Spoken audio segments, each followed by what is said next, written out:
Estudando o Livro dos Médiuns, um estudo sequencial da obra O Livro dos Médiuns de Allan Kardec. Essa é a nossa forma de transmitir esperança, conhecimento e alegria.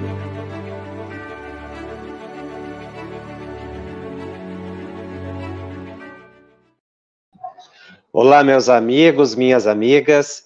É com muita alegria que temos mais um programa da série Estudando o Livro dos Médiuns, de Allan Kardec.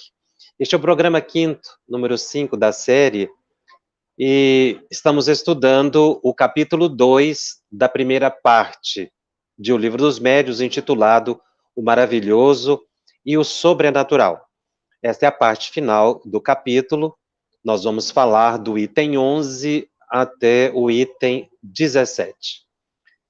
E no item 11, Allan Kardec toca num tema extremamente delicado e fundamental para a compreensão do espiritismo e do fenômeno que tem acompanhado a humanidade desde priscas eras. Kardec diz que os que atacam o espiritismo em nome do maravilhoso se apoiam geralmente no princípio materialista, uma vez que, negando qualquer efeito extramaterial, negam automaticamente a existência da alma. Aqui a palavra maravilhoso está no sentido de algo mágico, fantástico. Então, na verdade, quando na visão materialista se nega a possibilidade de um fenômeno provocado por espíritos, está-se, na verdade, buscando negar a existência da alma. A grande dificuldade que se tem de perceber que nós somos espíritos ocupando um corpo físico. Então, o Espiritismo estuda o fenômeno não para nos tornar místicos, mas para nos levar ao encontro da realidade existencial na qual estamos inseridos. O fenômeno é a janela que se abre para a realidade espiritual. O Espiritismo explica que o fenômeno mediúnico, ele decorre de leis da natureza, que os espíritos constituem uma sociedade superior à nossa, ou paralela à nossa, ou até mesmo inferior à nossa, mas uma sociedade independente do mundo material, que se agita, que se reúne, que movimenta-se e que interfere no nosso cotidiano. E mais, que nós temos uma mente aparelhada a perceber esse mundo espiritual. É para a mente que se deve dirigir toda a nossa atenção quando nós estudamos a mediunidade. Porque a base do fenômeno mediúnico é o pensamento. Todas as vezes que nós conectamos com outros pensamentos e reproduzimos esses pensamentos, estamos sendo médiuns. É claro que existem os médiuns ostensivos, capazes de produzir fenômenos mais diretos. Mas o Espiritismo, ao estudar o fenômeno, ele busca elucidar uma realidade mais ampla, além da matéria. A palavra matéria deve ser entendida no contexto de tudo que nos vincula a uma concepção existencial puramente relacionada a essa vida presente, que iniciou com o nascimento e que vai terminar com o túmulo. Na verdade, não é assim.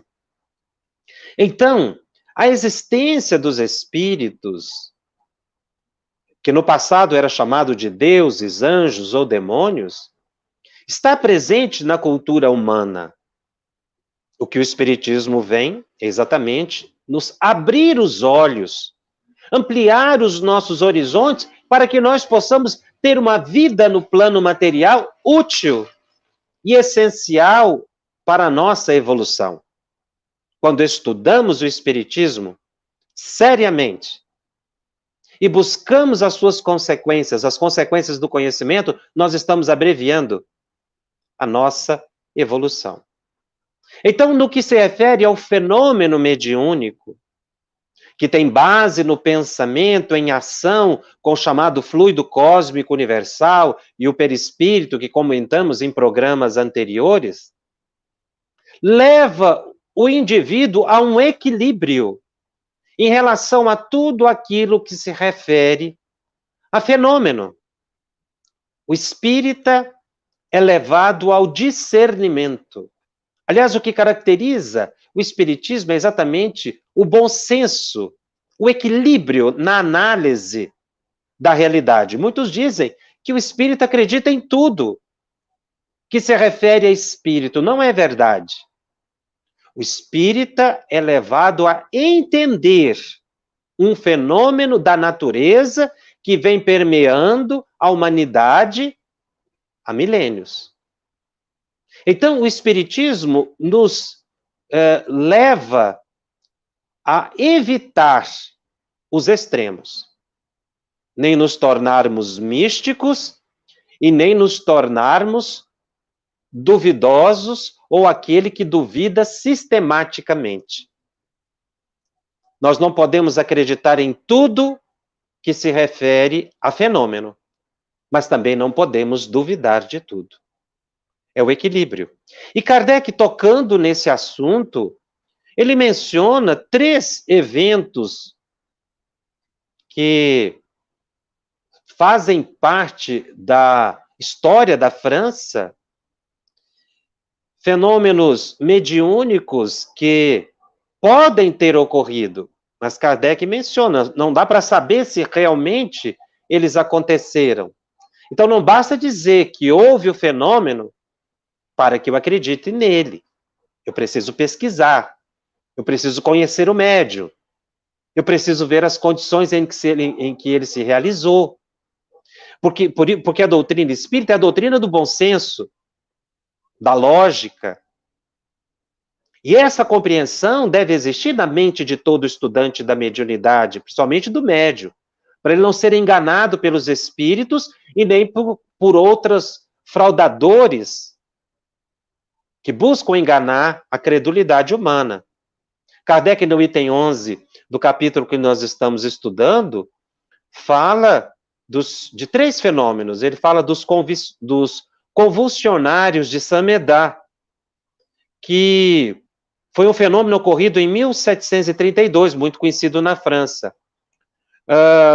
Casos que ficaram célebres em função de curas por romarias que aconteceram no túmulo de um diácono falecido nessa comuna francesa, Saint-Médard, mas que não somente curas, as pessoas começaram a fazer verdadeiras peregrinações no túmulo desse diácono e terem crises histéricas, ao ponto de se autoflagelarem, para com isso adquirirem espiritualidade, tentando reproduzir a flagelação de Jesus, o sacrifício do Cristo, e aí faziam profecias. Chegou o ponto que as autoridades, os policiais, fecharam o cemitério.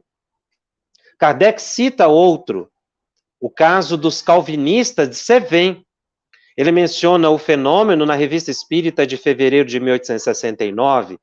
Na verdade, foi uma guerra empreendida por Luís XIV contra os calvinistas, que ficaram conhecidos como os tremedores das Cevenas. Foi uma guerra religiosa que aconteceu em 1702, e a cidade, quando se viu cercada por Luís XIV, as pessoas entraram em crises convulsivas. É como se o demônio tivesse tomado toda a gente. Então foi como que um fenômeno demoníaco, como se o demônio tivesse entrado nos corpos das pessoas. E o terceiro fenômeno estudado ou mencionado por Kardec foi o das religiosas de Loudun, que aconteceu em 1634, um grupo de freiras que ficaram endemoniadas e foram exorcizadas em público. Muitos dizem que essas freiras, na verdade, ficaram muito envolvidas emocionalmente com um padre muito jovem, muito belo. Assim conta a história da França, e em função disso, elas entraram em crises histéricas, e isso foi atribuído ao demônio. Kardec diz que esses três fenômenos, na verdade, podem ter acontecido, mas não quer dizer que basta dizer para o espírita que eles aconteceram, que se deve acreditar. Pelo tempo em que eles aconteceram, não é? Essas crises coletivas ou curas generalizadas chegam muito mais para o lado do místico, do fantástico, do miraculoso, do que propriamente por um fenômeno mediúnico. Inclusive, há uma sessão mediúnica em que manifesta-se o diácono que estava sendo adorado lá na comuna de Samedá, e ele disse que, na verdade, não era ele que estava produzindo o fenômeno, não, que tinham outros espíritos perturbando a cabeça das pessoas e muitas estavam sendo levadas para a imaginação. Isso é interessante, está na Revista Espírita de 1859, em novembro. Kardec pesquisou o fenômeno, junto até mesmo os espíritos, e viu que os fenômenos não aconteceram. Isso para dizer que o espiritismo não nos leva à credulidade, mas ao raciocínio lógico. Isso é muito importante para todo médium e para o estudante da mediunidade, para não acreditar em tudo que houve. Ele precisa pesquisar. E se ele não pode comprovar, é preferível o silêncio, o bom senso, não divulgar, como muitas vezes a gente faz. Basta ver acontecer, melhor dizendo, ver que em algum lugar está acontecendo o fenômeno, e muitas pessoas acorrem para ali buscando um resultado milagreiro na sua vida. Para avaliar o fenômeno, diz Allan Kardec, é preciso conhecer, é preciso estudar para habilitar-se ao discernimento. E isso não acontece da noite para o dia. Na verdade, fenômenos mediúnicos existem de todos os tempos. O que o Espiritismo veio fazer foi elevar o padrão da prática mediúnica a uma altivez moral, cujo referencial é Jesus Cristo, e nos elevar também à melhoria pelo conhecimento. No Espiritismo, nós temos a mediunidade sob o controle da orientação dos benfeitores espirituais. É a chamada mediunidade positiva ou positivada, porque agora nós temos normas ditadas por benfeitores espirituais que dizem como lidar com o fenômeno mediúnico.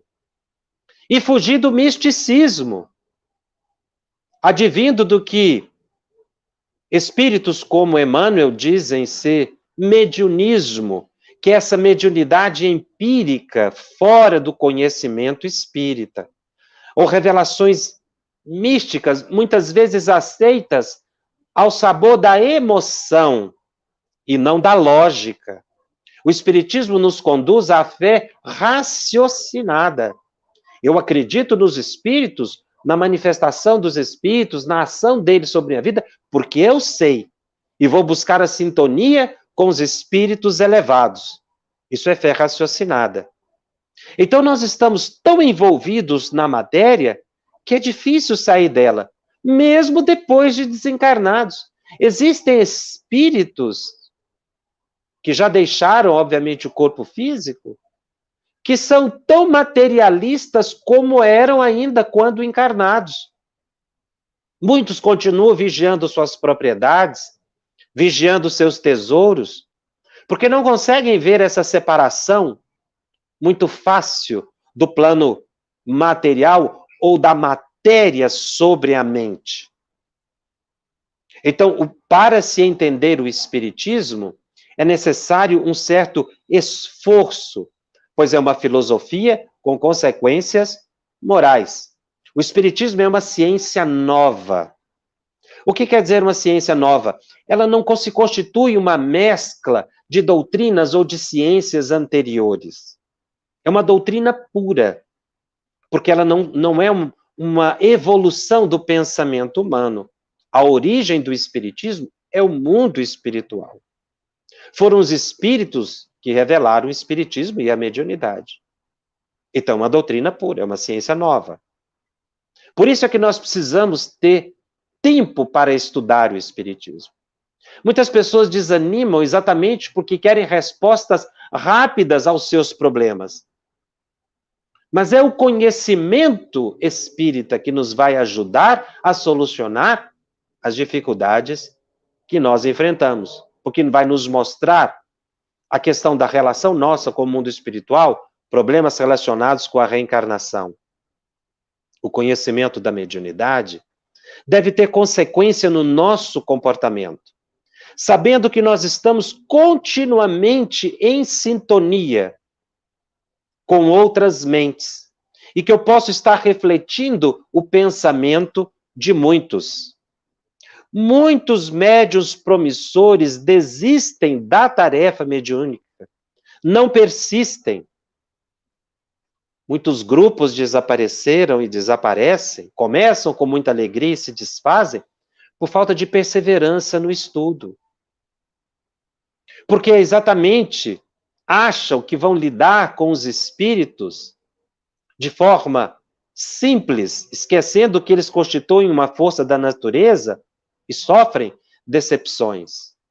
Um dos aspectos fundamentais do espiritismo é mostrar exatamente que não existe milagre. Porque o milagre é uma derrogação da lei da natureza. Aliás, o espiritismo até explica certos fenômenos considerados como milagres, mostrando que esses fenômenos são efetivamente possíveis, lógicos. Então, o espiritismo não conflita com o fenômeno que muitos chamam de milagres, explica-os, o que faz com que nós aumentemos a nossa fé. E Kardec menciona nesse capítulo o caso do sacerdote São José de Cupertino, que ficou conhecido como santo, ou São José de Cupertino, que destacou-se pela sua santidade em função da sabedoria que demonstrava em determinados momentos das suas ações litúrgicas. Ele era uma pessoa, José de Cupertino, era uma pessoa muito simples, que quase não foi aceito no sacerdócio, exatamente porque ele não tinha muita capacidade intelectual. Mas em determinados momentos ele entrava em êxtase e mostrava uma cultura extraordinária. Mas principalmente ele levitava e foi santificado depois de muito tempo, depois de falecido, exatamente pela sua possibilidade de entrar em êxtase e de levitação. Então, isso é considerado milagre. Kardec vem explicar que a levitação realmente é possível. Ele valida o fenômeno de Cupertino, porque ele mostra, Kardec nos mostra que através da ação dos fluidos, o corpo pode ser levantado.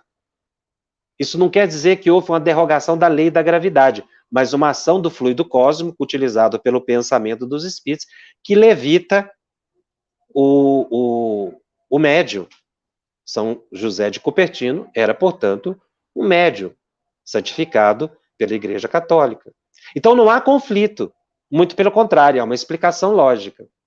E Kardec é muito módico em citar nome de médiuns, e ao falar de Cupertino, São José de Cupertino, ele menciona um médium. É muito raro Kardec, nas obras da codificação, sobretudo no livro dos médiuns, mencionar o nome de médium. Mas ele cita um. Ele nomina-o de Sr. Home, no capítulo que nós estamos estudando. Ele está falando, na verdade, de Daniel Douglas Home, e que Kardec se tornou um verdadeiro admirador de Daniel Douglas Home, exatamente pelos seus fenômenos mediúnicos, mas muito mais pelo caráter desse médium inglês que morou por muito tempo nos Estados Unidos e visitou a França, na verdade se mudou para a França e conheceu Kardec muito jovem, 20 e poucos anos de idade. Tinha uma mediunidade excepcional, segundo Allan Kardec. Tanto é que na Revista Espírita de 1858, ele tem vários artigos falando de Daniel Douglas Home. Daniel Douglas Home, com 6 meses de idade, o seu berço mudava de lugar dentro do quarto e se movimentava. Aos 3 anos, ele era muito frágil. Ele quase não conseguia se movimentar, sempre teve uma saúde muito debilitada. Então, os brinquedos é que chegavam. Daniel não conseguia, pequenino, 3 anos, não conseguia se aproximar do brinquedo, o brinquedo é que chegava até ele. Mas em 1850, sua mediunidade de efeitos físicos se destacou. Então, os espíritos materializavam mãos, e chamou muita atenção, não materializava o corpo inteiro do espírito, apenas mãos. As mãos eram tocadas. Kardec diz que elas eram um tanto quanto mornas, pegajosas, porque elas pegavam nas mãos das pessoas. Daniel Douglas Home também levitava, subia ao alto, só que, por que Daniel Douglas Home chamou tanta atenção de Allan Kardec? Porque ele nunca se exibiu publicamente. Kardec destaca-o exatamente pela sua conduta moral perante o fenômeno. Ele nunca buscou projeção nem notoriedade. Não fazia exibições públicas. Não marcava a hora para espírito se comunicar. Nunca cobrou nada da sua mediunidade. Muitas vezes ele estava em casa e os fenômenos começavam a acontecer. E ele era muito discreto. E ele fugia de qualquer exibição às pessoas, o que era muito comum à época. Médios fazerem exibições públicas, e aí, como não conseguia, porque você não pode marcar a hora para espírito manifestar, porque os espíritos se manifestam na hora que eles querem. O que caracteriza o fenômeno é a espontaneidade.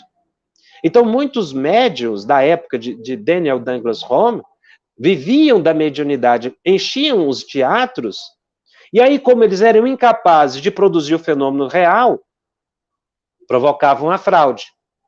Viravam prestidigitadores, né? Faziam as mágicas, ou seja, iludiam as pessoas para dizer que era fenômeno mediúnico, movimentava a mesa e tal, mas tudo como espetáculo teatral. Ele menciona que Daniel Douglas Home tinha uma excessiva modéstia e sentimentos muito nobres. É interessante quando ele estuda a personalidade desse médium, porque ele fala muito para os médiuns atuais. Médium não pode marcar a hora para espírito se manifestar. E muitas vezes a gente vê isso. Às vezes até em cartazes. Palestras de fulano de tal. Ao final, teremos pintura mediúnica ou psicografia. Como é que pode marcar hora para espírito manifestar? Isso foi uma das coisas que Kardec chamou mais a atenção. Então, o espiritismo veio para espiritualizar o fenômeno mediúnico e nos trazer o bom senso daquilo que é fraude, daquilo que é fenômeno mediúnico fora do espiritismo e do que é fenômeno mediúnico no espiritismo.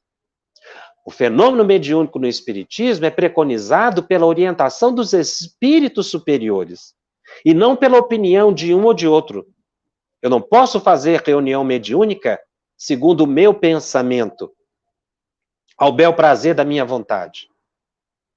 E muitas práticas ancestrais chegaram à atualidade e surgem estranhamente dentro do centro espírita, nas reuniões mediúnicas espíritas, que não deveria acontecer. O que o espírito Emmanuel chama de extravagâncias doutrinárias ou mediúnicas, que Kardec já estudou à sua época, e para mencionar algumas, por exemplo, para mostrar exatamente que nós devemos superar o misticismo, aquilo que é exótico, Kardec já questionava a necessidade de pegar nas mãos para fazer aquele círculo e acontecer o transe mediúnico. O codificador menciona que nós não precisamos pegar nas mãos uns dos outros, os médios, na sessão mediúnica, para que o transe aconteça. O espírito André Luiz, no livro Nos Domínios da Mediunidade, mostra que a ligação não é de mãos. Existe sim uma corrente mento-eletromagnética que une os médiuns na reunião mediúnica. Mas é tudo pelo pensamento. Não são as mãos. Agora, nessa época de pandemia, então, até a questão de tocar nas mãos faz-nos refletir a questão da higiene.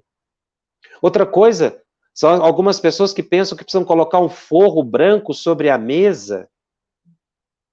Até surgiu a expressão mesa branca, não é? Isso é um misticismo.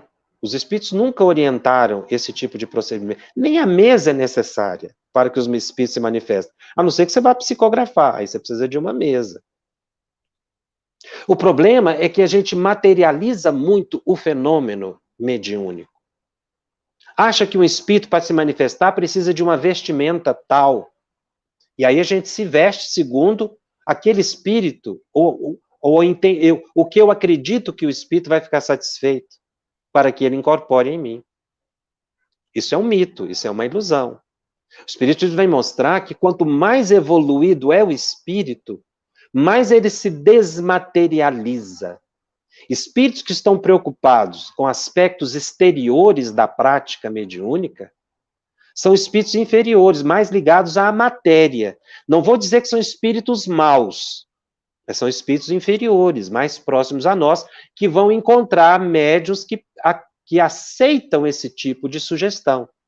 Então, se preocupam com cor de roupa, se preocupam com certas vestimentas, até mesmo com determinadas músicas, que alguns grupos mediúnicos espíritas instituem, achando que, se não cantar aquela música, a reunião mediúnica não vai acontecer proveitosamente. Então, são condicionamentos psíquicos que nós vamos trazendo para dentro da casa espírita e que, na verdade, não são procedimentos espíritas.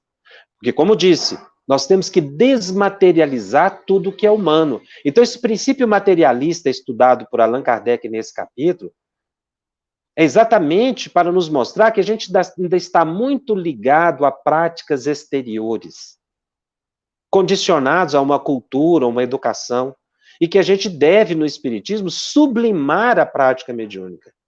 É claro que isso não se supera da noite para o dia, mas nós temos que buscar essa meta de espiritualizar tudo que é humano. Então, tudo que se refere a ferir os nossos sentidos é desnecessário em termos de fenômeno mediúnico.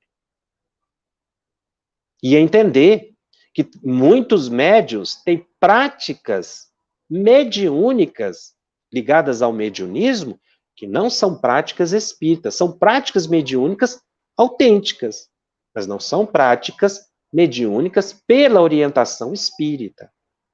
Isso nós temos que entender desde cedo, quando estamos agora logo no início desse nosso estudo do Livro dos Médiuns, e que Kardec coloca, porque depois nós vamos falar de vários tipos de fenômenos, e já temos que superar certos misticismos, misturar cultura de uma religião com outra. Eu não posso entrar em nenhum templo religioso e dizer ao sacerdote que ele deva agir dessa ou daquela maneira, segundo o meu entendimento. O sacerdote não vai aceitar, o líder daquela comunidade não vai aceitar, porque ele é fiel aos seus princípios, que ele estudou e se preparou para conduzir aquela comunidade. Mas no espiritismo, por falta de estudo, no movimento espírita, nós vamos às vezes admitindo certas práticas e surge um sincretismo religioso estranho, quando não é admitido em outros segmentos religiosos. E esses outros segmentos religiosos estão corretos em agir dessa forma, porque estão sendo fiéis aos princípios deles. Nós é que, quando trazemos o sincretismo de outras práticas religiosas para dentro da nossa reunião mediúnica, ou colocamos isso na nossa mente como necessário para entrarmos em contato com os espíritos, nós é que erramos, por falta de estudo da doutrina espírita, do Livro dos Médiuns, que nos faz libertar dos aspectos exteriores da prática mediúnica, para buscar a alta espiritualidade. Senão eu vou estar sintonizado com espíritos inferiores. Por isso o que prima a reunião mediúnica espírita é a simplicidade. Repito, não estamos criticando, estamos analisando, porque é desnecessário, uma vez que a base do fenômeno é psíquico. E nós lidamos com o fenômeno através da mente. E os espíritos fazem assim. Eles manipulam o fluido cósmico universal, eles atuam sobre nossa mente, e a nossa mente atua sobre o nosso perispírito, produzindo o fenômeno. Mas é tudo mente a mente. Eu não preciso de nenhum aspecto exterior. A reunião mediúnica espírita prima pela simplicidade. Quando nós avançamos e criamos ritos, procedimentos, normas que fogem das orientações dos benfeitores espirituais, eu erro. Porque eu aí estou criando aspectos puramente humanos para lidar com benfeitores espirituais. Então nós precisamos entender que a mediunidade, o estudo da mediunidade exige tempo. Há uma frase belíssima de Leon Denis, colocada no livro No Invisível, que nos leva a essa reflexão. Ele diz: a boa mediunidade se forma lentamente, no estudo calmo, silencioso, recolhido, longe dos prazeres humanos e do tumulto das paixões. O médium deve estudar, meditar e buscar a tranquilidade psíquica. Começar a refletir o quanto eu ainda estou sendo místico na minha compreensão do mundo espiritual. Todas as vezes que eu trago uma prática não espírita para dentro da minha reunião mediúnica ou para o meu dia a dia, eu estou saindo da pureza da doutrina espírita. E repetimos que a palavra pureza aqui não está no sentido de melhor ou pior, mas da origem, que é espiritual. Pura, repito, porque ela não é uma mescla de outras doutrinas. Então não é pura porque é melhor, porque é santificada, não é isso. É porque é uma doutrina que vem do mundo espiritual para cá, para o plano físico. Então eu preciso estudar, eu preciso ter tempo. Muitas pessoas enganam, têm desilusões na prática mediúnica, porque leem 1 ou 2 livros ou nem estudam e começam a lidar com os espíritos. Isso é decepcionante. Muitas vezes leva a ilusões. A pessoa pode ficar fascinada, porque ela fica envolvida com o nome pomposo de um espírito, e se você fala para ela que não é aquela entidade, ela fica ofendida. Isso é credulidade. Nós temos muitas vezes centros espíritas que ficam lotados de pessoas crédulas. E nós, muitas vezes, que estamos adiante, médios são responsáveis, os dirigentes dessas casas, porque nós estamos com a obrigação de libertar a mente humana de toda prisão. Porque nós queremos soluções fáceis para os nossos problemas. Aliás, a gente costuma colocar os nossos problemas como culpa dos espíritos, não é? E outras vezes, e daí caímos no outro extremo. Se a culpa é do espírito, o espírito é que deve vir para resolver o meu problema. Então a gente vai no centro espírita não para estudar, mas para resolver problema. E é isso que nós devemos superar. Eu preciso mudar o meu modo de pensar, porque a base da mediunidade está no pensamento. Todo aquele que deseje deslanchar na mediunidade deve estudar o pensamento. Inclusive nessa época de pandemia que nós estamos atravessando, muitas pessoas pensam que nós não estamos, porque não estamos tendo prática mediúnica, não estamos desenvolvendo a mediunidade. Mediunidade não se desenvolve na sala mediúnica. Mediunidade se desenvolve no dia a dia. Na reunião mediúnica eu pratico mediunidade. E eu só devo ir para a reunião mediúnica depois que eu tiver uma base de conhecimento. Há um trecho belíssimo sobre pensamento, no capítulo 2 do livro Pensamento e Vida, do Espírito Emmanuel, psicografado por Chico Xavier, em que ele compara a mente com um grande escritório que tivesse vários departamentos. Então ele diz que há o departamento do desejo, o departamento da inteligência, da imaginação, da memória. Então o departamento do desejo nessa imagem simbólica de Emmanuel, cuidaria dos nossos propósitos e aspirações. O departamento da inteligência, a evolução e a nossa cultura. A imaginação cuidaria do ideal e da sensibilidade. O departamento da memória cuidaria dos arquivos das nossas experiências. Mas esses departamentos têm que trabalhar em conjunto.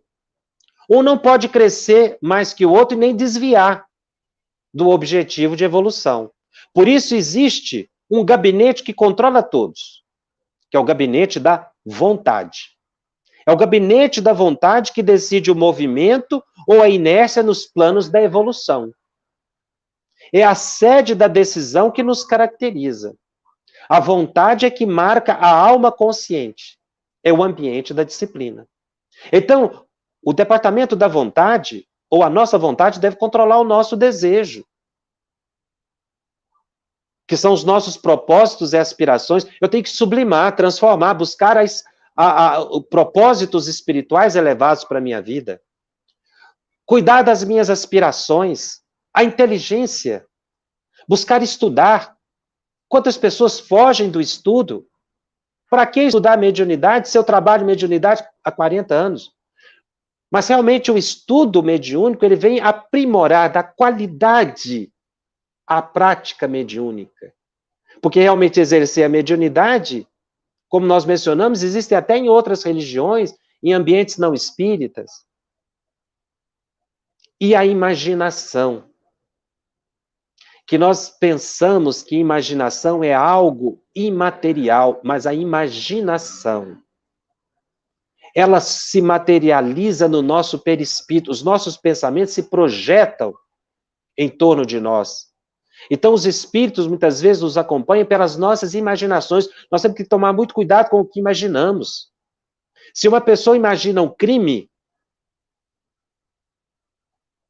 se ele idealiza o crime, todos os atos do crime, pegar a arma, dirigir a casa da pessoa, matar uma pessoa, ou enganar uma pessoa, isso tudo surge no nosso perispírito, numa atmosfera perispiritual que nós mencionamos, que nós temos. É aí que os espíritos vêm e nos acompanham. Então, imaginação não é algo fugaz. Quanto mais você imagina, mais você cristaliza isso em torno de você. E os espíritos te acompanham. E por causa do que eles veem na sua imaginação, mesmo que você não realize o crime, espíritos vão te insuflar naquelas tentações, naqueles desejos que você alimenta. E a memória. Nós temos que tomar muito cuidado com a memória, porque a memória de hoje é o reflexo do ontem. E se nós queremos amanhã memórias melhores, nós temos que cuidar do hoje. Por isso é a nossa vontade. Ora, quando eu cuido dos meus desejos, da minha inteligência, da minha imaginação e da minha memória, eu estou desenvolvendo a mediunidade. Porque desenvolver a mediunidade é desenvolver os potenciais psíquicos. Eu posso praticar a mediunidade na reunião mediúnica. Porque desenvolver os potenciais psíquicos, e nesse plano de visão de Emmanuel, nós temos que agregar um outro conceito, a educação do ser.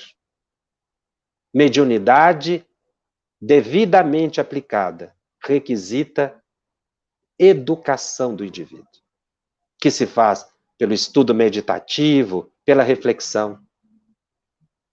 Nós temos que sublimar o conceito de médium e mediunidade. Nesse tempo de pandemia que nós estamos atravessando, quantas pessoas estão angustiadas porque não estão podendo realizar a reunião mediúnica? Mas o espírito André Luiz, no livro Desobsessão, capítulo 8, já um livro de mais de 70 anos atrás, ele coloca que uma das justificativas para não realizar a reunião mediúnica seriam as epidemias. Ele cita gripe. Ele teve uma visão epidemiológica fantástica. Isso decorre da elevação do espírito, que sabia que de tempos em tempos poderiam ocorrer essas pandemias, ou epidemias, como de gripe ou de outras enfermidades. Então, nós estamos ausentes da reunião mediúnica, legitimamente amparados pelas orientações espirituais superiores, e uma das coisas que Kardec mais nos alerta no contato com os espíritos, mente a mente, são as chamadas heresias científicas. Então, muitas pessoas ficam com ansiedade de voltar para a reunião mediúnica, dizendo que nós já podemos, que os espíritos superiores vão nos imunizar. Isso é uma heresia científica, proveniente de espíritos mistificadores, porque nós estamos no corpo humano e sofremos as reações do corpo humano. Então, nós precisamos tirar a reunião ou a mediunidade de um ambiente exclusivo que é a reunião mediúnica. Durante esses períodos de pandemia, esses meses, nós tivemos a oportunidade de fazer várias palestras virtuais ou lives, como são chamadas, e conversamos com centenas de médiuns. E notamos algo muito interessante, como nós estamos dependentes de reunião mediúnica. Parece que nós não sabemos viver sem o transe. E é uma ilusão, porque o Kardec nunca estimulou isso, muito pelo contrário. Nós temos que aprender a dominar a mente. Então, agora nós estamos tendo uma oportunidade ímpar de estudar mais, de aprender a controlar as emoções, para quando nós voltarmos à prática mediúnica, nós voltarmos muito mais amadurecidos. Então, nós temos que aproveitar o momento para o estudo. E os espíritos não estão deixando de nos utilizar, e utilizam os médiuns muitas vezes nas madrugadas. Uma prece que eu faço para uma pessoa auxilia na desobsessão da pessoa. Eu preciso desenvolver mais a minha fé, a fé raciocinada pelo estudo. Então, quando a gente fica preso a certas práticas, é porque o materialismo ainda está nos dominando. Eu preciso, repito, espiritualizar tudo que é humano. E aí eu tenho que buscar a literatura mais elevada. Espíritos que nos orientam para práticas mediúnicas superiores. Nós vamos para algumas perguntas que nos chegaram a propósito desse capítulo, desse tema. Vamos ver. Como mencionamos, temos sempre mencionado, nós estamos iniciando o livro dos médiuns. Então, muitas pessoas ficam assim, com certa ansiedade, fazendo algumas perguntas. Mas eu convido aos companheiros a ler o capítulo e a persistir no estudo. Muita gente começa e desiste. Não desista. O estudo nos leva ao crescimento espiritual. O mediunismo necessita do esclarecimento para superar a tendência à credulidade? Sim, o estudo nos tira da credulidade. Nós não vamos impor espiritismo às pessoas, não podemos fazer isso. Nós devemos divulgar a doutrina. Agora temos esse mecanismo, não é, da internet, os meios de comunicação, que estão favorecendo estudos sérios. Mas temos que conhecer a doutrina, nem todo estudo é espírita. Eu preciso separar isso.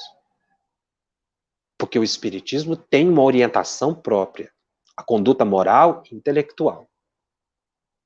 Então, realmente, o espiritismo vem nos ajudar a vencer a credulidade e sair do mediunismo para entrar para uma prática mediúnica espiritualizada, cujas normas foram dadas pelos espíritos. Kardec é muito claro em dizer que o livro dos médiuns foi ditado pelos espíritos. Então, a prática que está ali não é da cabeça de Allan Kardec. É dos espíritos. Agora, eu trabalho com os espíritos superiores se eu quiser. É a sua pergunta da Mônica Regina. A Laodicea pergunta sobre a questão dos vários tipos de cirurgias mediúnicas. Primeiro, espírito superior não corta o corpo de ninguém. Não usa aparelho. Uma vez me perguntaram uma coisa muito interessante. Por que não pode fazer acupuntura dentro do centro espírita? As pessoas confundem as coisas. Porque a acupuntura lida com energia, acho que tudo que lida com energia é espiritismo. Não. São práticas orientais, médicas.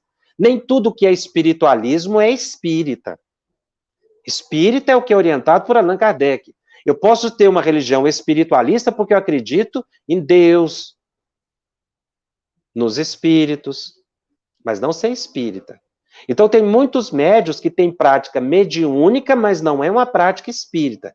Porque não basta eu acreditar nos espíritos nem na comunicação. O modo de lidar com esses espíritos, que é o modo, precisa ser espírita. Então, todo tratamento espiritual que se faz para cura, ele independe do toque da pessoa e de aparelho cirúrgico. Não há necessidade. Porque os espíritos têm um poder superior. Eles atuam na mente do paciente, alteram a psique do indivíduo, e a psique do indivíduo reequilibrada, ela altera o metabolismo orgânico e a cura se faz. É assim que são procedidas as curas espirituais. O espírito, inclusive, não atua diretamente no perispírito, porque quem comanda o nosso corpo é a mente. A nossa mente é que controla o metabolismo celular. Inclusive, o chamado sistema nervoso autônomo, simpático, parasimpático, ele é comandado pela mente. Então, a nossa mente tem um plano consciente, desse de relação que nós conversamos, e há um controle psíquico que comanda todo o funcionamento orgânico sem que eu pense nele. Então, o que o espírito faz na hora da cura espiritual? Atua na mente do indivíduo.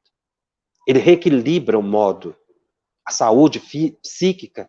E a saúde psíquica restabelecida, juntamente aí com fluidos que eles conduzem ou induzem ao perispírito do indivíduo, eles fazem com que esses fluidos saudáveis, salutares e a mente renovada altere o metabolismo celular e a cura se faz, dispensando qualquer tipo de cirurgia mediúnica.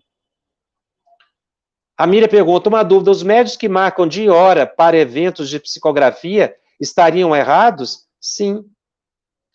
Porque, na verdade, o fenômeno tem que ser espontâneo. Eu posso ter uma reunião mediúnica, marcada toda semana.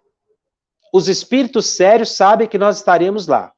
E se eu tiver necessidade, eles mandarão a mensagem. Porque é espontâneo.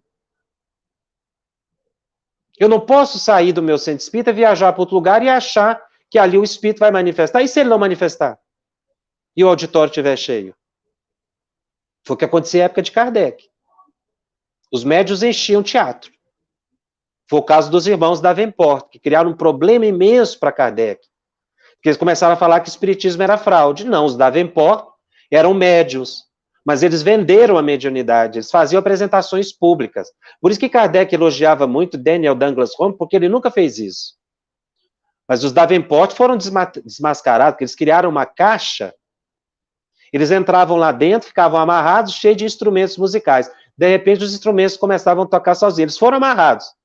Até que alguém descobriu que tinha uma portinhola atrás, que quando eles eram amarrados e fechava a porta para o público da caixa, uma pessoa entrava e começava a soprar os instrumentos. Ah, isso é fraude. Então o espiritismo não endossa isso. Isso não é espiritismo.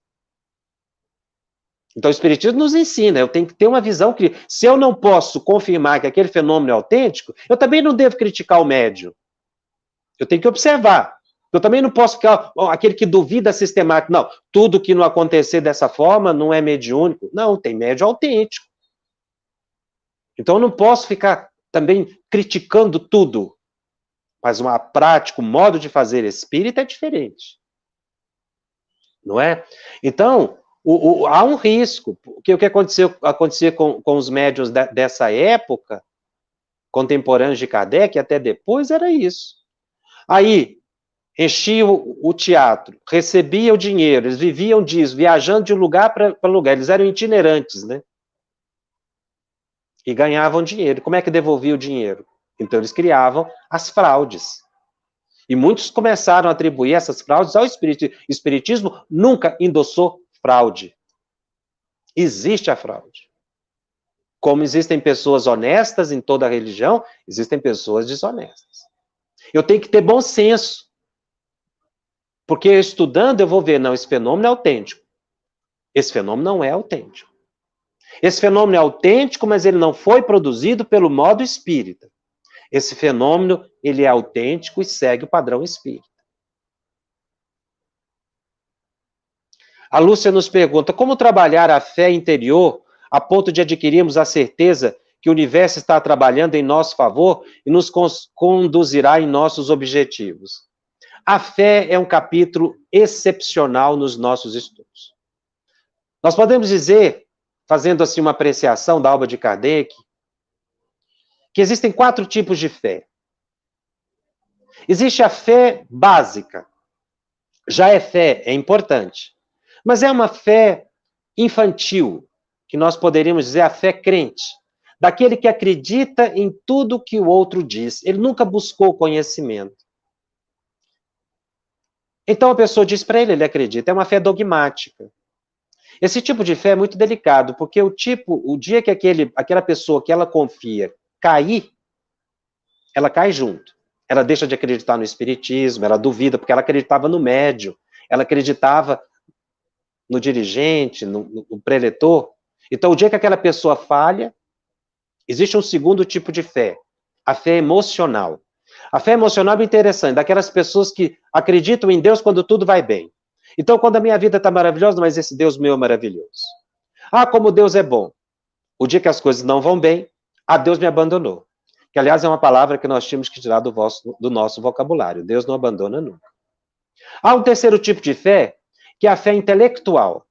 A pessoa estuda, mas não se convence do que estudou. Se torna um verdadeiro esgrimista intelectual. Em todo debate, ele vence, ou ele quer vencer, mas ele não aplica em si nada do que estudou. O quarto tipo de fé é a fé mencionada por Allan Kardec, é a fé raciocinada, que não é uma fé destituída de emoção, mas é a fé da lógica. E pela lógica, Deus é um Pai amoroso, que ela coloca aqui a questão do universo. Nós devemos tirar do nosso vocabulário, repito, Deus me abandonou. Deus não me abandonou nunca. O pai nunca abandona o filho. Agora, eu passar por problemas e dificuldades não quer dizer que Deus me abandonou.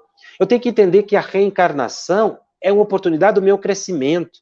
A doença, a enfermidade, ela me ajuda a amadurecer. Isso é fé raciocinada. A fé raciocinada se adquire com o tempo, com a meditação, que foi o que Kardec nos mencionou. O Tiago nos faz a seguinte pergunta: as reuniões mediúnicas nas casas espíritas, sempre nos dias e horários pré-estabelecidos, estariam indo em encontro com o que foi colocado por Kardec, marcar horário? Não. Aí Kardec fala que os espíritos sérios gostam de habitualidade. Porque as nossas reuniões hoje, nos centros espíritas, são para socorrer espíritos. Então é diferente. Aí eles já sabem que os médiuns estarão ali, preparados, e vão levar os espíritos enfermos ou dar as instruções àquele grupo. Aí nós não marcamos hora, até porque também eu posso estar naquele dia e horário e não ter manifestação nenhuma. As manifestações dos centros espíritas são espontâneas. Então não é porque eu fui ali que vai acontecer a reunião. Há casos de reunião mediúnica que não tem manifestação nenhuma, porque os espíritos acharam que não era necessário. Mas quando eu marco um dia e horário no centro espírita e não na minha casa, aí para ali os espíritos sérios sabem, não, porque eles também são organizados, né? Eles também têm outras atividades, não estão a nosso bel prazer. Por isso que eles falam que você não pode marcar a hora para eles.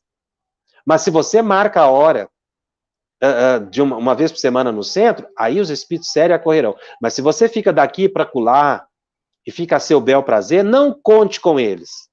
Porque eles têm mais o que fazer, eles são pessoas muito responsáveis e muito atarefadas. Quanto mais elevado o espírito, mais atarefado ele é. Mas se ele sabe que tem um grupo sério, uma vez por semana ali, e que ele pode contar com pessoas equilibradas, ele vai acorrer para ali e levar os espíritos enfermos para serem atendidos. Então, eles sugerem, sim, que nós tenhamos habitualidade, assiduidade e perseverança para o trabalho mediúnico. Essa é uma orientação que eles dão. Então, nós temos sim que ter um dia e horário pré-estabelecidos. O que não podemos ter é exatamente essas atitudes freelance. Aqueles que, a Cristiane pergunta, aqueles que buscaram o conhecimento do Espiritismo, houve uma propagação na parte espiritual ou é inspiração pelos bons espíritos que nos auxiliam? Olha, eu vou dizer a você, Cristiane, houve uma programação realmente no mundo espiritual. Porque reencarnaram no Brasil médiuns excepcionais. Não é demérito para outros países. Não é demérito, mas cada país teve uma evolução, dificuldades. Por exemplo, a Europa passou por 2 guerras e vários conflitos muito sérios. Isso criou uma certa dificuldade para a propagação do espiritismo nesses locais. Outros, a cultura do povo, ainda muito ligada ao misticismo, também. Então, isso aí foi uma deliberação do mundo espiritual. Porque em qualquer país que Chico Xavier reencarnasse, por exemplo, ele causaria uma revolução. Por que ele reencarnou no Brasil? Por que reencarnou no Brasil um Bezerra de Menezes, um Bittencourt Sampaio, um Divaldo Pereira Franco? Não é porque o Brasil é melhor do que o outro país. Não é isso. As pessoas fazem muita confusão com essa questão. Brasil, coração do mundo, pátria do evangelho, como se fosse um povo eleito. Não, muito pelo contrário, é um povo endividado, que tem um compromisso muito sério e que deve ter muita humildade em relação aos outros povos. Não é uma profecia, foi um planejamento espiritual. Por que reencarnaram aqui? E esse que eu citei os conhecidos. Mas se você viajar por todo o Brasil, como nós já tivemos a oportunidade de viajar em várias localidades, você vai encontrar em quase toda cidade um médium excepcional. E nós podemos fazer um retrospecto, muitos deles hoje com 90 anos, quase 100 anos, ou recém-desencarnados, foram médiuns que deram um impulso muito grande. Muitos apenas com o evangelho na mão, fundaram centros espíritas. Quase todas as cidades do Brasil você vai encontrar pessoas assim. Então isso foi um planejamento espiritual. Como eu disse, não é nenhum mérito. Quando a reunião mediúnica não é séria, é melhor afastar da mesma e adquirir mais conhecimentos. E se nos afastarmos, somos vistos, como somos vistos pelos benfeitores? Olha, se a reunião mediúnica não é séria, é igual um avião que tem um piloto despreparado. Se você entrar num avião com um piloto despreparado, o risco é seu. Então, os benfeitores espirituais, eles querem que o grupo cresça. Se a reunião não é séria, busque, antes de afastar, ajudar o grupo, levar bons livros, estimular ao estudo. Eu já conheci muitos grupos que suspenderam por um tempo a prática mediúnica e foram estudar, sobretudo, o livro dos médiuns, para poderem adquirir esses conhecimentos, sair do misticismo, achar que é sobrenatural, achar que é miraculoso. Esse capítulo, que muitas vezes as pessoas pulam do livro dos médiuns, o maravilhoso e o sobrenatural, é um capítulo importantíssimo. Semana que vem eu vou falar de um outro capítulo, que é o método, que muita gente não estuda com cuidado, o que Kardec explica sobre o método do ensino espírita, que é o tema da próxima semana. Então nós devemos ter perseverança com o estudo. Ajude esse grupo. Se realmente ficar muito difícil, é uma questão de afinidade, você tem todo o direito de afastar, os bons espíritos não vão te censurar, porque eles estão vendo que você também não pode colocar a sua saúde mental e física em risco. Nós temos direito de escolha. Mas faça isso com amor, com carinho, sem discussões, sem dissensões, porque nós temos o livre-arbítrio, nós somos obrigados a frequentar esse ou aquele grupo. Nós temos que buscar os grupos sérios, mas vamos ajudar esse grupo primeiro. Então, nós convidamos os companheiros a estarem conosco na próxima semana, para que a gente possa dar continuidade aos nossos estudos, porque realmente muitas dúvidas vão ser sanadas ao longo dos nossos estudos. São estudos introdutórios que nós estamos tendo, não é? E que, na verdade, vocês observam que são estudos fundamentais. Eu conheço muitos grupos mediúnicos de estudos de livro dos médios que pulam a primeira parte e já vão logo para a segunda parte. E não observa a importância desses estudos, sobretudo do maravilhoso e do sobrenatural, que mostra essas questões. Então, o estudo de hoje vai ficar disponível aqui na Rede FEB TV, fica gravado, você poderá assistir novamente, divulgue o nosso programa, os nossos encontros semanais estão disponíveis, não é, para todos aqueles que desejarem assistir. O estudo também está disponível em podcast, no canal da FEB, no Spotify. e nas demais plataformas de áudio streaming. Acompanhe semanalmente o estudo de O Livro dos Médiuns, toda terça, das 19h30 às 20h30. Encontro com você, eu te espero na semana que vem. Até lá. Estudando o Livro dos Médiuns, um estudo sequencial da obra O Livro dos Médiuns de Allan Kardec. Essa é a nossa forma de transmitir esperança, conhecimento e alegria.